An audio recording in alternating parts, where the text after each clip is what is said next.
the challenge of the Yukon. On King, on you husky! The Wonder Dog King, swiftest and strongest of Eskimo lead dogs, blazes the trail through storm and snow for Sergeant Preston as he meets the challenge of the Yukon. Sergeant Preston was typical of the small band of Northwest Mounted Police who preserved law and order in the new Northwest country, where the greed for wealth and power led to frequent violence and bloodshed. But in spite of the odds against them, Sergeant Preston and his Wonder Dog King met that challenge, and justice ruled triumphant.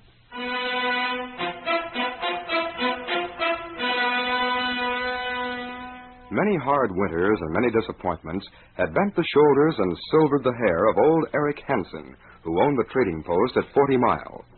But on this cold winter evening, Eric's step was lighter, and he was cheerful and high-spirited as he took 2 bags of gold nuggets from Jim Peters for safekeeping and locked them in the huge iron safe of the trading post. Well, Jim, you're sure getting rich. You got more gold stored away in this safe than any prospector in 40 Mile. Yeah, that claim of mine is sure producing. Yeah, wait now. I'll give you a receipt. Well, your hand's shaking. You're so darn excited about that granddaughter of yourn coming that you can hardly write. I sure am. Ain't never seen her. I've lived alone so long, maybe. Oh, it's going to seem funny having a little girl around here. Sergeant Preston should be here any minute with her now. He's bringing her up here for me. Jim. You know any fairy tales? Fairy tale? Now, let me see. Seems there was one about Cinderella. And sure, I remember. Red Riding Hood. Maybe we better not tell her that Red Riding Hood. She's liable to try talking to one of these timber wolves up here. Okay, how are you, husky? Well, that sounds like Preston now, Hello. Hello, Eric. Come on, Sally. Here we are. Come in. King's coming, dear. Well, Eric, here's your grandchild. Sure, this is Sally. Come here, child. Gosh, ain't she pretty? Are you my grandpa? Yep, I'm your grandpa. You got nice white whiskers. Well, he washed them up special for you. I'll give you a nice big hug. Oh, she's all right, King. He's not hurting her. King and Sally got to be good friends on the way up here. Can't blame him much for worrying, seeing her hug a big whiskery old sourdough like Eric. He isn't hurting me, King. He's my grandpa. And this is the first time I ever saw him. Oh, Sally, haven't met Jim here. He's an old friend of mine. You should better call him Uncle Jim, eh? Hello, Uncle Jim. Welcome to 40 Mile, Sally. Well, I guess we better get home right now. Where is home? Well, I used to stay in the back of the store here, but when I heard you was coming, I got a little cabin on the edge of town. You'll have lots of fun. I bought a sled. We'll get a dog to pull you around on it. We'll take you out there right now, Sally.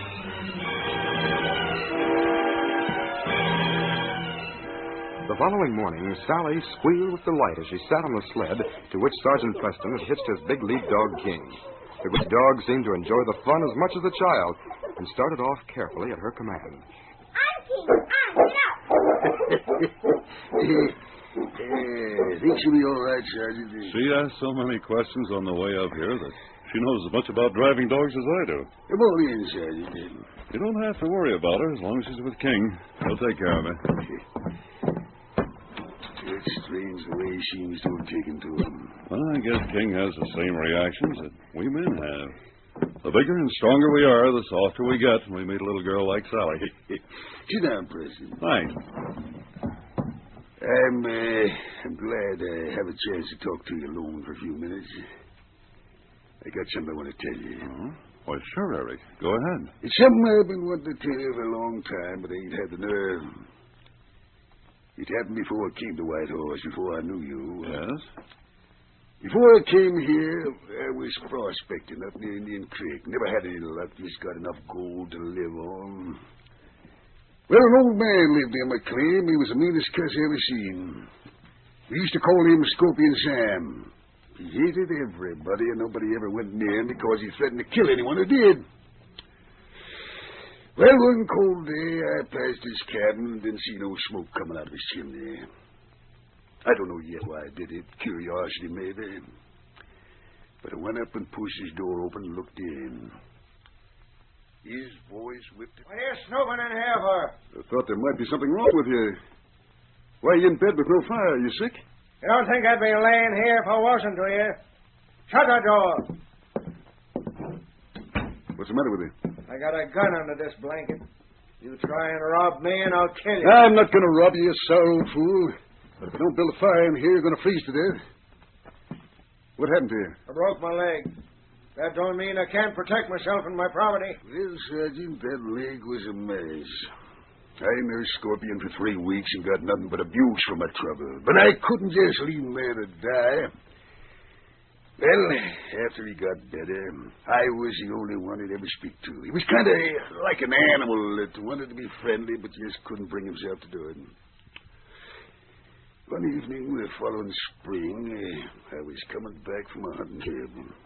2 men, Jake and Kramer, was with me. I'll sure be glad to get to your cabin, Eric. I'm so tired I can hardly put one foot in front of the other. Yeah, me too. Hey, look, there's been a fire. That used to be Scorpion Sam's cabin. It's burned to the ground. Sure has. Nothing left but part of the floor. I wonder where Scorpion is. Here he is, and what's left of him. He was burned with the cabin. Must have got trapped in it.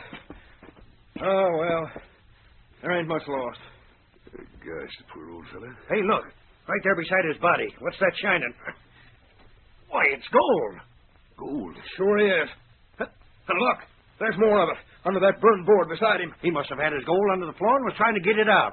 That's how he got trapped. Sergeant Preston, it was more gold than I'd ever seen before. I've been digging and grubbing for years. Never got a tenth that much. Scorpion Sam was a miser. He sure was. Anyway, and this is the hard part to tell. Jake and Kramer and I divided that gold 3 ways. Nobody knew about it. Then we left Indian Creek. I came to 40 Mile and started the trading post with my share. Jake and Kramer went somewhere else. Well, it's bothered me ever since, but I never done nothing about it. But now that Sally came here, I feel as if I got to square it up somewhere. I hope you don't feel as if you have to arrest me. Well, Eric, it was wrong, of course. I think the thing for you to do is return the money to Scorpion Sam's heirs, if he has any. But how can I find them? I'm going over to headquarters in Dawson. I may be able to find out something about him from their records. He must have filed a claim. That'll be fine, Sergeant. I want to get it off my conscience.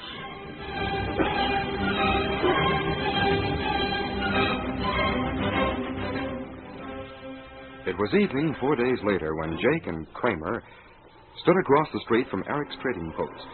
The wind had risen, and the mercury was dropping rapidly as the Yukon night closed in. Oh, gosh, Kramer. I can't stand here much longer. It's getting so cold and numb all over. You won't have to. There goes the last customer. This is the first chance we've had to get Eric alone. He's closing the place up. Hurry. He won't give us the combination of the safe. Maybe we could blow it up. We can't. That place next door is too close. Well, if he won't We'll give... get it out of him some way. Sorry, boys, I'm just closing up. Oh, Kramer, Jake. You, Yeah, it's us. We ain't been able to see you alone, Eric. Well, I'm sorry, but I have to get back to my cabin right away. I left Sally alone, and the fire must be getting low. I have to get back right now. You're talking to us first in the back Well, room. but I tell you, I can't. The temperature's down to 20 below and still dropping. I got to get wood in that stove before... Get you into that back room. Maybe the scuttle will make you move faster. Yeah. Jake, bring that lantern back here. There ain't no light in the store. Nobody will come in. Sure. In here, Eric. But I tell you, I have to get home. Stop blabbering. I'll hit you over the head with this gun, and you'll never get back to the kid. There's something over that window, Jake, just in case. Sure. Kramer, what do you want? I have to get back to Sally. You do, huh? Well, all you have to do, Eric, is to give us the combination of your safe. We'll let you go back to it. What? Are you crazy? You ain't going to get it, Kramer. Oh? Well, we got plenty of time. Maybe you'll give it to us when the mercury drops about 20 more degrees, which is doing fast. Maybe it'll take 6 hours before the cabin is cold enough for your granddaughter to freeze to death. But as I said, we got plenty of time. Hey, you dirty cowards. Using Sally to...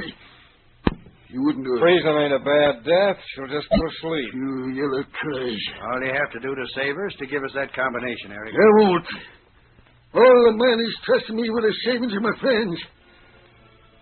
I tell you, I won't give it to you. As Sergeant Preston neared 40 Mile, it was very late and the temperature had dropped to 40 below. Though there was a light in Eric's cabin at the edge of town, Preston had no intention of stopping. But King had different ideas. He left his place at the head of the team, rushed to the door, scratched at it, and barked. Whoa, Husky, whoa! King, come back here. It's too late to visit. We have to get home. Come here, boy. Sergeant Preston, help me. Sally. Sally, what are you doing up at this hour? And this cabin's freezing. Where's your grandfather? Oh, I'm so glad you came. I'm so cold. Grandpa didn't come home, and the fire's out. Oh, you poor child. Here, hop up in this bunk. I'll cover you up and get this fire started. Here, King, get up here beside Sally. You'll keep me warm. As soon as I get the stove going, I'll look for your grandpa. Oh, don't go away. I'll leave King with you. You won't be afraid then, will you? Oh, no. King, you're a wonderful dog.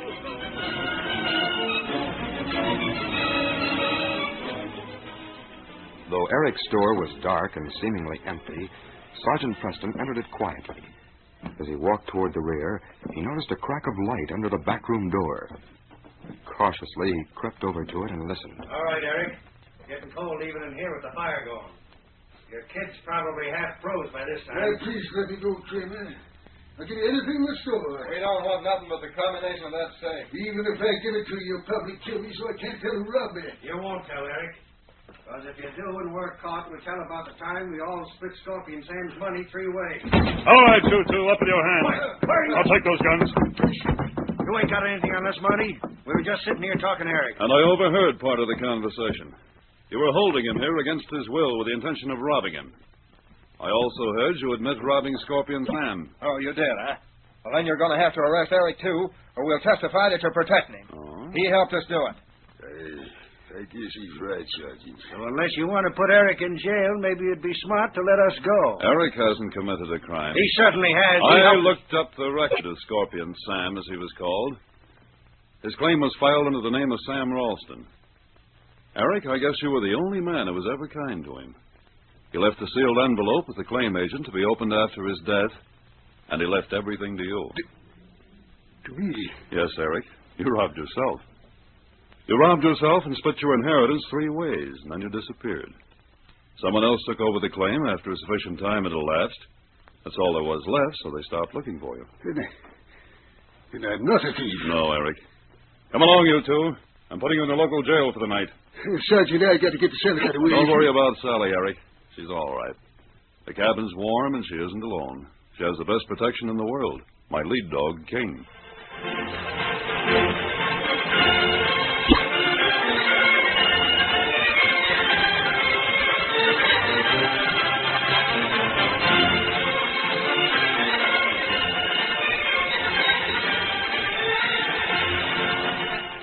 These copyrighted dramas originate in the studios of WXYZ Detroit, and all characters, names, places, and incidents used are fictitious.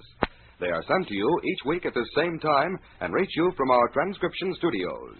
Hal Neal speaking. This is the Michigan Radio Network.